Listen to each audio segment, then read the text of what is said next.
Hello दोस्तों, स्वागत है आपका आपके अपने चैनल लीगल न्यूज एनालिसिस पे।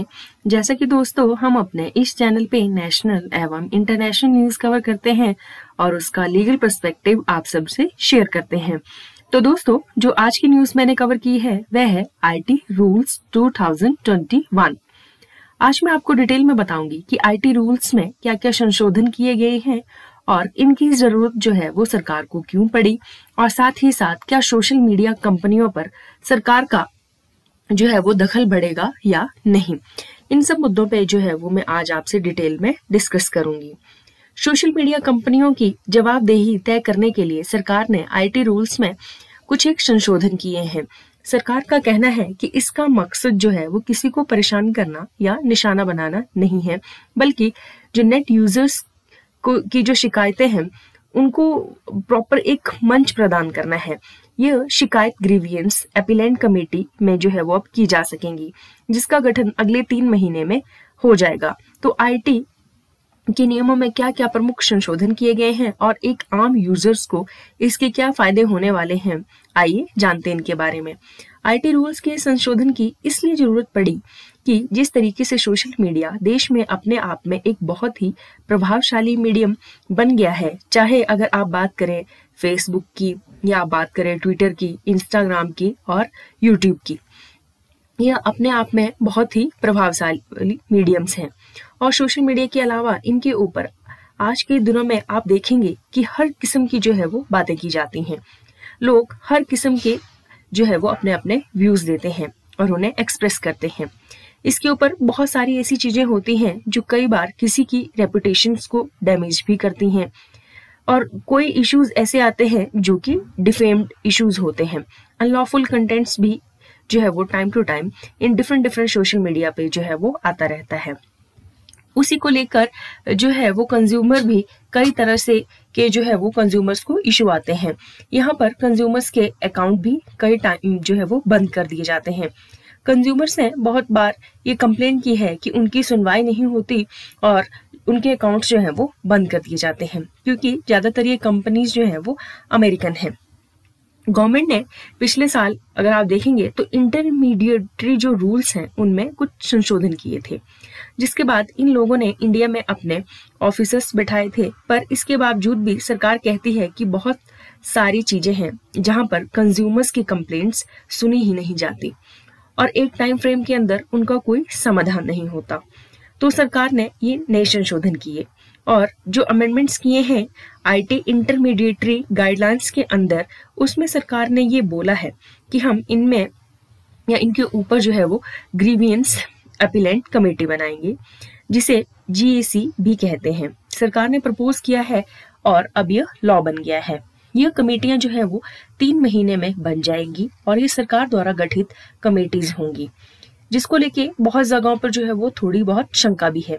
ये सरकार सोशल मीडिया कंपनीज को कंट्रोल करना चाह रही है, लेकिन सरकार कहती है कि ये कमेटियां जो है वो हमने इसलिए बनाई है, मान लीजिए किसी यूजर्स को कोई समाधान नहीं मिल रहा है फेसबुक या इंस्टाग्राम से, जैसे कि उसके अकाउंट से कोई छेड़छाड़ की गई है या उसे बंद किया गया है, कुछ और भी ऐसी बहुत सी चीजें हैं, तो वह कंज्यूमर सीधा कोर्ट में जाने के बजाय सीधा वह ग्रीवियंस अपीलेंट कमेटी में आए और सीधा अपनी बात रखे। और जब ये बात रखेगा, कमेटी 1 महीने के अंदर कोई ना कोई फैसला देगी और अगर वह कंज्यूमर्स के हक में है तो वह कंपनीज को मानना पड़ेगा, वह मना नहीं कर सकती हैं जब तक कि कंपनी ये ना बोले कि मैं इस मामले को फर्दर कोर्ट में लेके जाऊंगी। तो जो लगता नहीं है कि अगर ऐसे मुद्दे जो है वो डेली जो है वो कंपनीज कोर्ट में जाएंगी और टाइम वेस्ट करेंगी, तो सरकार की तरफ से एक कंज्यूमर फ्रेंडली एक मूव है। इंटरनेट जो एडवोकेसी फॉर्म्स की अगर आप बात सुने तो सरकार सोशल मीडिया की जो कंपनीज हैं उनसे बातचीत जो है वो करके उसे जो है वो ऐसा माना जा रहा है यह कंट्रोल करना चाहती हैं। बट ये सिक्के के जो है वो 2 पहलू हैं। अब नेक्स्ट क्वेश्चन ये आता है कि ये जो कमेटी की मैं बात कर रही हूँ जो अगले 3 महीने में बन जाएगी, इसमें कौन कौन होगा, और दूसरी बात इनको कितनी जो पावर्स हैं वो दी गई हैं और इनका दखल जो है वो कहाँ तक रहेगा। क्योंकि वे जितने भी फेसबुक है या ट्विटर, इंस्टाग्राम, यूट्यूब जैसी कंपनियां हैं, क्या वह कमेटीज जो हैं वो इनके फैसले को पलट सकती हैं? ये डिफरेंट क्वेश्चंस जो हैं वो हर स्टूडेंट्स के मन में आते हैं।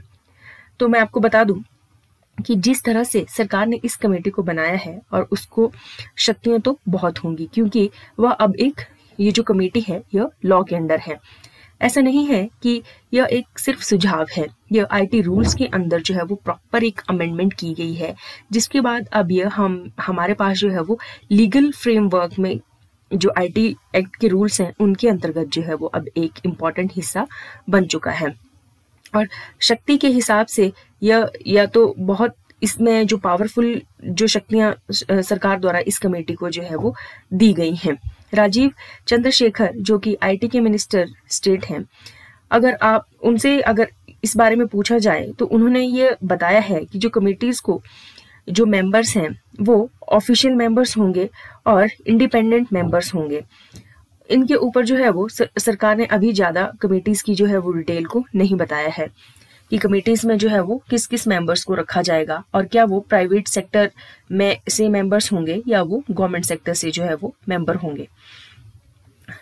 अब मैं आपको बता दूं कि जो सरकार ने जो संशोधन किए हैं, अभी भी सोशल मीडिया प्लेटफॉर्म्स एक दिखावे भर का एक्शन करते थे, लेकिन अब इलीगल कंटेंट को हटाने के लिए ये कंपनियां जो हैं वो अब बाध्य हो जाएंगी। दोस्तों, अब ये क्वेश्चन उठ रहा है कि क्या जवाबदेही तय करने के नाम पर सोशल मीडिया कंपनियों पर सरकार का बेवजह का दखल तो नहीं बढ़ जाएगा? देखिए, हर तरह के फैसले जो है वो भारत में नहीं बल्कि बहुत से देशों में लिए जा रहे हैं। ये सोशल मीडिया कंपनीज अपने आप में जो है वो बहुत ज्यादा पावरफुल हैं। जैसे एक जमाने में हम कहते थे कि टेलीविजन मीडिया हो गया, प्रिंट मीडिया हो गया, इसी तरीके से सोशल मीडिया कंपनीज बहुत ही पावरफुल हैं। और पर जहां तक की बात रही मीडिया की, तो मीडिया में एक प्रोफेशनलिज्म जो है वो रहता है, वो एक दायरे में जो है वो लिखते हैं और बातें करते हैं। और ये सोशल मीडिया प्लेटफॉर्म्स पर आम आदमी भी जो है वो आकर लिखता है और कई बार आम आदमी ऐसी बातें लिख देता है जिसे जो है वो दंगे हो सकते हैं। अनलॉफुल इलीगल बातें भी सामने आती हैं। पॉर्न मटेरियल भी जो है वो इन साइट्स पे कुछ एक टाइम जो है वो अपलोड कर दिया जाता है। तो बहुत देशों में सरकारें ये कह रही हैं कि जो जितने भी ये प्लेटफॉर्म्स हैं उन्हें ढंग से चलाना चाहिए। तो अगर आप देखें फैसले के हिसाब से ये फैसला बहुत ही अच्छा है, क्योंकि कंपनीज को जो है वो अब रिस्पॉन्सिबल होना होगा। फिर भी अगर इश्यूज आते हैं तो सरकार के हाथ में जो है वो पावर आ जाती है और सम टाइम जो है वो सरकार उस पावर का या तो सदुपयोग करती है या सम टाइम जो है वो पॉलिटिकल रीजंस की वजह से जो है वो उसका दुरुपयोग भी होता है। अगर आप देखें तो हमारी कंट्री एक डेमोक्रेसी है। आपने देखा होगा कि 2-3 साल पहले जो है वो किसान संगठन आकर जो है वो प्रोटेस्ट कर रहे थे।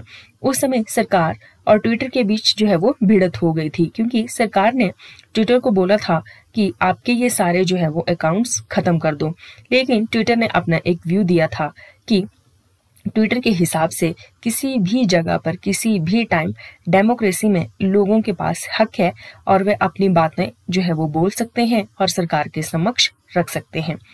सरकार के हिसाब से वे जो लोग बोल रहे थे वो बहुत सी चीजें जो थी वो इलीगल थी। तो इस तरह की बातें बहुत ही स्वाभाविक हैं और हो सकता है कि उन बातों में भी कुछ दम हो, क्योंकि वह कंपनियां पूरे विश्व में जो है वो ऑपरेट करती हैं। उन्होंने बहुत जगहों पर ऐसा देखा है कि जब जो ऐसी पावर आती है तो उनके बाद जो है वो गवर्नमेंट्स कभी भी इस पावर का इस्तेमाल जो है वो अब हमेशा अपने भले के लिए ही करती हैं। तो दोनों तरफ से देखा जाए तो ये जो आईटी अमेंडमेंट में जो रूल्स हुए हैं वो सही भी हैं और हो सकता है कि सरकार जो है वो इन रूल्स के अकॉर्डिंग जो है वो पॉलिटिकल पावर्स के लिए इसका दुरुपयोग भी करे। तो दोस्तों, ये थी आज की न्यूज़। आई होप आपको न्यूज़ अच्छी लगी हो। अगर आपको न्यूज़ अच्छी लगी हो तो please like, share and subscribe my channel. Thank you दोस्तों।